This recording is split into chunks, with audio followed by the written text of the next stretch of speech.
Alô meu povo, aqui é o professor Antônio Monte e hoje a gente vai de dicas do múltiplo ensino, ó. Se liga aí, ó. Física na veia, vamos embora. Puxa a vinheta.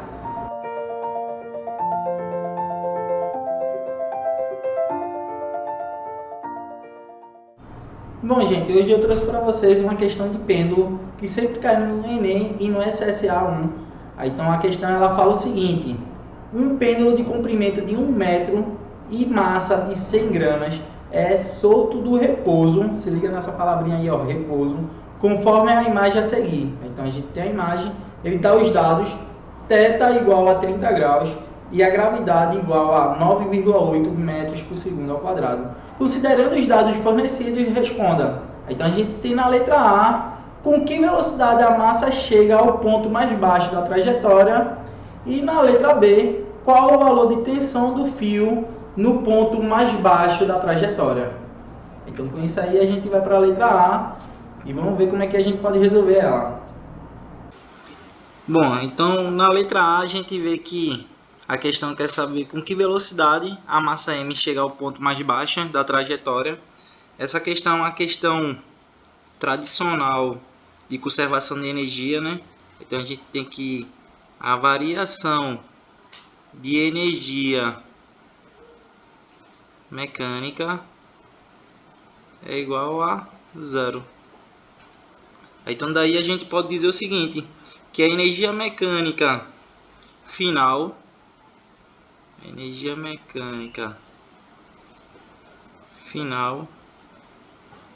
é igual à energia mecânica inicial. Então daí a gente tem a relação. A energia mecânica final, ela está relacionada à trajetória mais baixa, né? Então quando a esfera ela se encontra no ponto mais baixo, considerando que no ponto mais baixo não tem altura, então daí a gente não tem energia potencial gravitacional, onde a gente só vai ter energia cinética. Então a energia mecânica final vai ser a energia cinética, que a gente calcula como mv² dividido por 2. Então essa daqui é a energia cinética, né? Que é a energia mecânica final.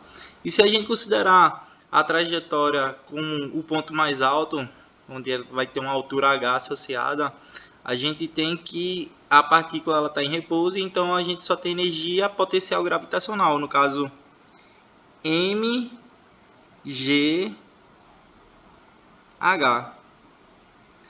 E aqui a gente pode cancelar as massas, onde a gente vai ter o 2 que está dividindo vai passar para o outro lado multiplicando.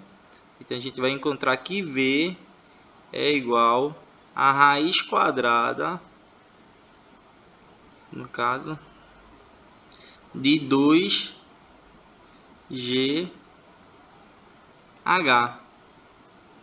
A questão é que a gente não tem a altura, a gente tem um comprimento L, a gente tem um ângulo θ no pêndulo. Então daqui a gente vem para essa relação. A altura ela vai estar relacionada aqui em relação ao comprimento, né?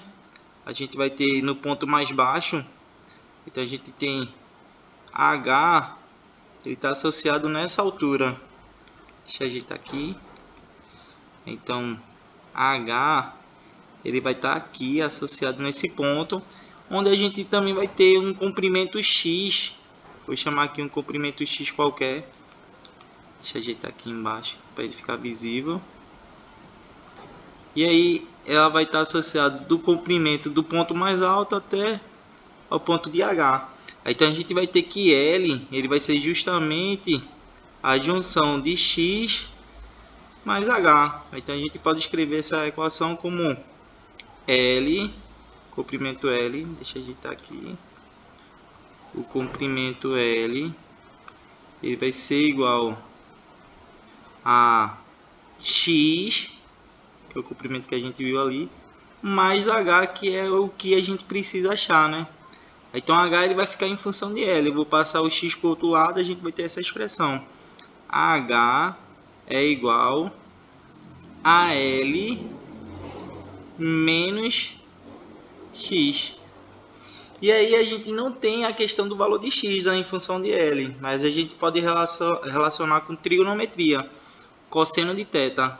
Cosseno de θ aqui vai ser igual. A gente vai ter cosseno é cateto adjacente, que é o comprimento x, sobre a hipotenusa, que é L, né? Então a gente vai ter x dividido por L. E aí, se eu quiser relacionar x ele vai ser o cosseno do ângulo vezes L, né? Então é L cosseno de θ. Ok?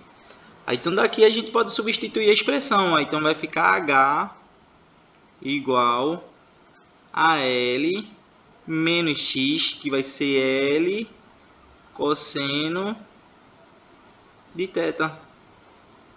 Então aqui a gente botando L em evidência, a gente tem que H é igual a L, que multiplica 1 menos cosseno de θ, tá certo?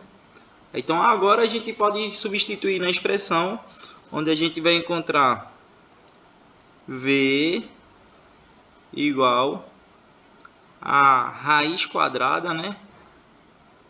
Tá, raiz quadrada de 2 vezes G vezes H, que é justamente L vezes 1 menos cosseno de θ.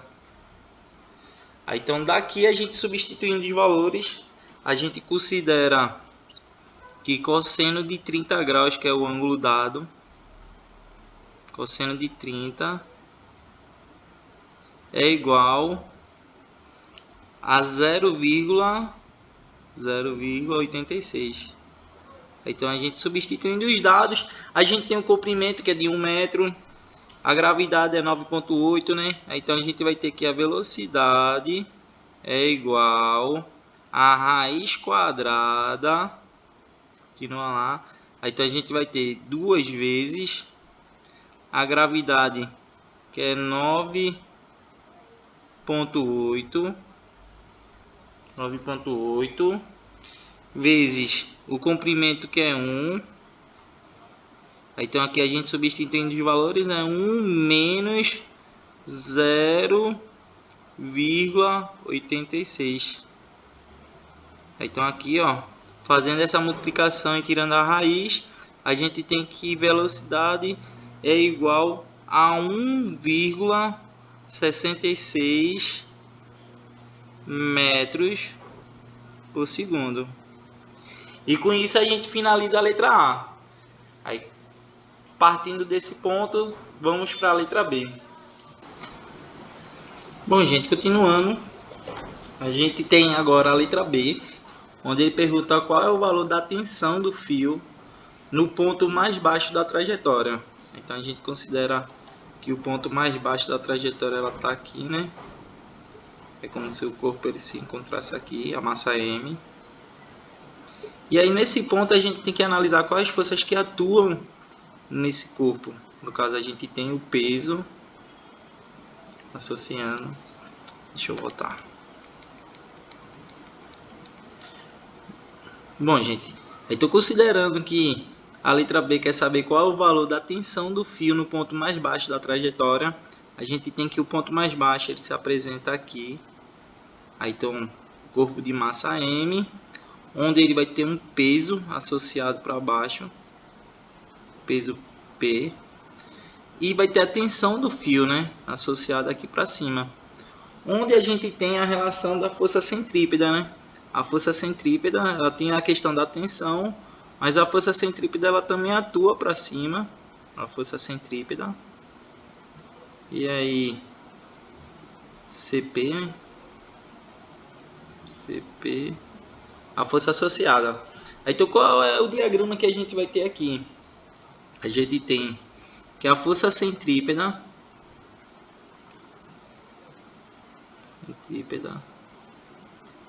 vai ser igual a força de tensão do fio menos a força peso, que está no sentido oposto da força de tração. Em relação à força centrípeta, a gente sabe que ela sempre vai atuar para o centro do círculo, né? Se a gente considerar aqui um círculo, a gente vai ter essa questão. Então, como ele está querendo a força de tensão, justamente o T, então o peso que está negativo, ele passa para o outro lado positivo. Então a gente vai ter que a tensão do fio vai ser igual à força centrípeta, tá certo? CP menos, no caso, nesse caso positivo, é mais a força peso. Então a gente substituindo os termos, a gente tem que lembrar como é que a gente calcula a força centrípeta, né? Então a fórmula de força centrípeta é igual a mv quadrado dividido pelo raio, né? Então aqui, ó, mv quadrado dividido pelo raio, nesse caso é L, é o comprimento, mais massa vezes gravidade, que é a força peso, tá certo? Então, substituindo os termos, a gente vai ter que a força de tensão aqui do fio vai ser igual a massa, deixando em quilograma, né? A gente tem ela como 0,1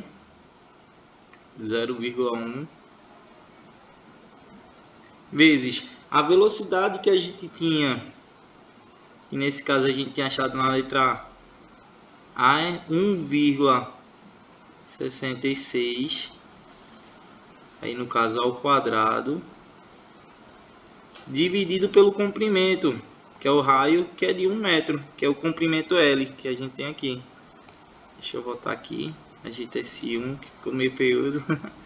Aí então igual a 1, não ajudou, tentar de novo. Aí então o comprimento L de 1 metro, né? Pronto, mais a massa de novo é 0,1 vezes 9,8. Pronto, fica bem apertadinho aqui, né?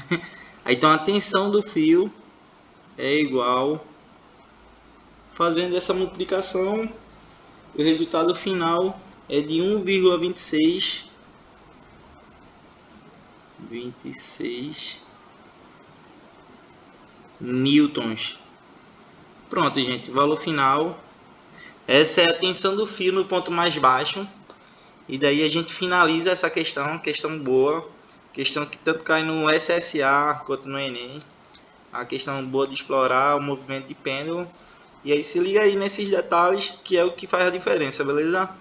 Bom, gente, tudo que é bom acaba logo, infelizmente, mas aí deu para aproveitar muito essa questão, é questão típica aí do Enem, também cai no SSA1, na UPE, aí então dá aquela estudada e vamos embora, vamos estudar que agora é só reta final, beleza?